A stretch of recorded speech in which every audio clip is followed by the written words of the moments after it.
INA, Istituto Nazionale delle Assicurazioni, presenta Archimede che prevede. Dov'è l'ascella? Ho perso l'ascella. Ah, ecco il termometro, ecco l'ascella. Archimede, che cos'hai? Niente, non ho niente. Ma allora perché mi hai chiamato? Perché ho gli orecchioni. Alla tua età, hai chiamato il dottore? E come no, ho chiamato te? Io sono ragioniere. Va tranquillo, va sereno, va sicuro. È tutta una manovra di Archimede che prevede.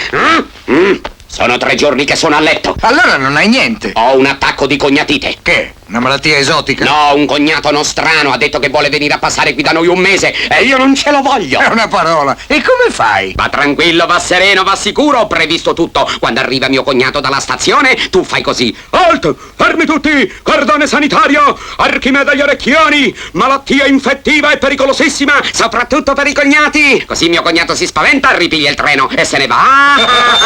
Eccoli, eccoli.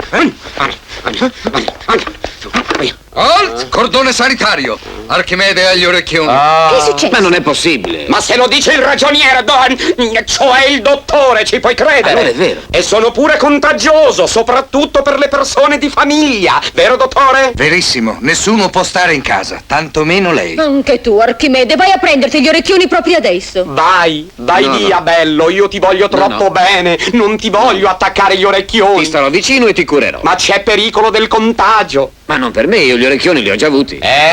Li hai già avuti? Sì. Allora non c'è il contagio. No. Allora?